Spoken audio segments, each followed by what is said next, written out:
Hello and welcome to Explore TBR, the channel dedicated to finding and exploring what remains of the historic Thailand-Burma Railway.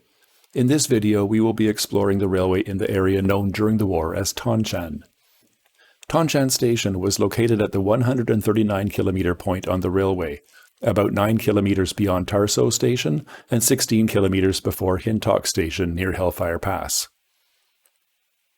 As I mentioned in the Tonchan short video, the railway has been climbing uphill since before Tarso and continues climbing towards Tonchan on its way northwest towards Burma. The railway is very near or maybe directly under Highway 323 along this stretch, but then veers off to the north side here and continues climbing along the foot of this hill.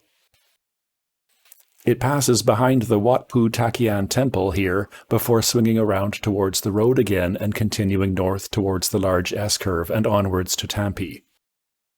There's a square road around the temple complex, and this is where you want to turn off the highway. Going into Street View, you can see this Thai-style bus stop, which makes a good landmark where to turn.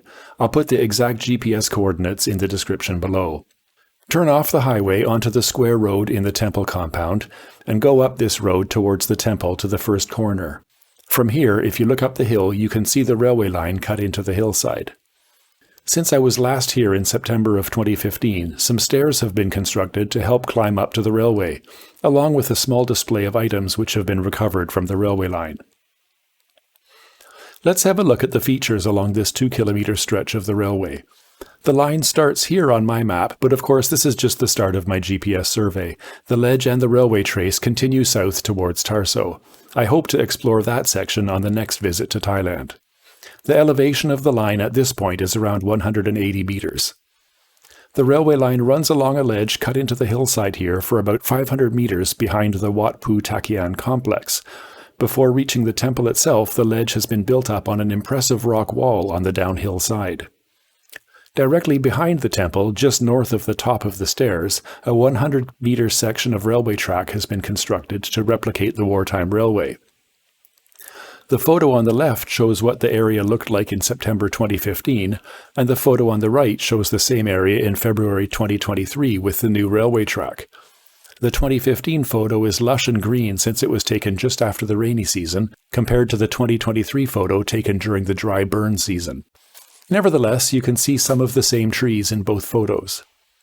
Continuing north around the bend, we come to a shallow cutting around 140 meters long. This picture is taken from the south side, looking into the cutting at the south end where it is shallowest. The north end is about 2 meters deep, shown here looking back towards the temple. The railway line can also be accessed here by this road. Actually, it's little more than a dirt track. After a short length of flat ground, we come to another cutting about 65 meters long and 3 meters deep. This picture looks south into the cutting. Across another short stretch of flat ground, the railway line can also be accessed by another dirt road. Just past the road, we find a long embankment around 210 meters long and up to 5 meters high. This photo looks back south towards the embankment. The line then reaches a hillside where it's cut into a ledge for 90 meters before reaching a gap where there was a wooden trestle bridge during the war. As with all the other wooden bridges, this one has long since decayed away, but the concrete bridge footings are still visible on the north side and stone footings on the south side. After another 170 meters of ledge cut into the hillside, again with some impressive rock wall construction on the downhill side, the line continues on into a cutting. This cutting is 270 meters long, curving to the right and reaching depths up to 5 meters.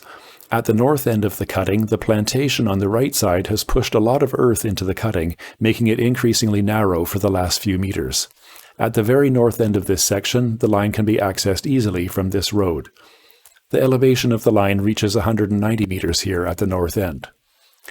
The Japanese plan of the railway shows a single siding at Tonchan Station with the 139-kilometer label.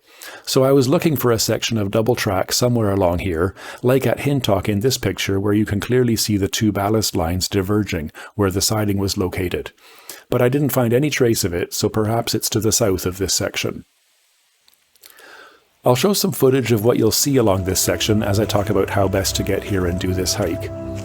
To get here, you have a number of options. The easiest way to get here would be on the public bus 8203 from Kanchanaburi. Flag down the bus anywhere along the main road through Kanchanaburi and tell the conductor you're going to Wat Pu Takian. They'll tell you how much to pay.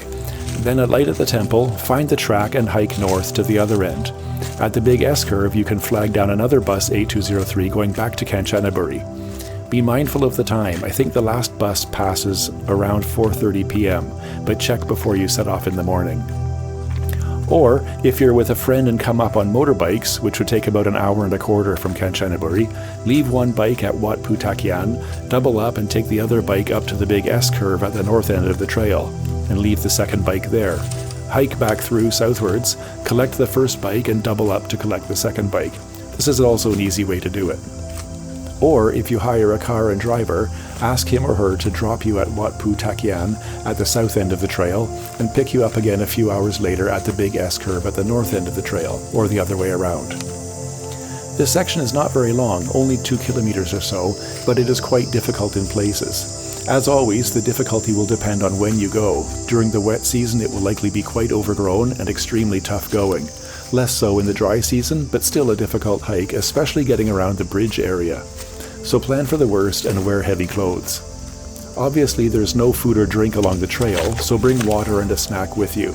There are shops on the other side of the highway from the temple where you can buy food and drinks if you need more.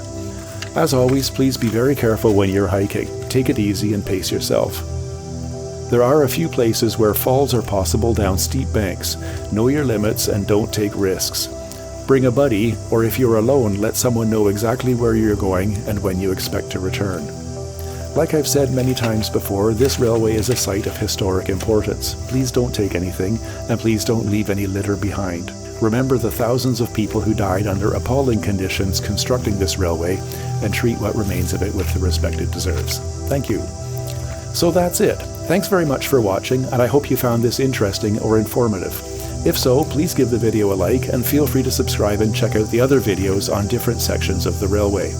And if you do get out here to Tonchan and do this hike, let me know how it went in the comments below. I'd really like to hear from you. Thanks again, and I'll see you in the next video.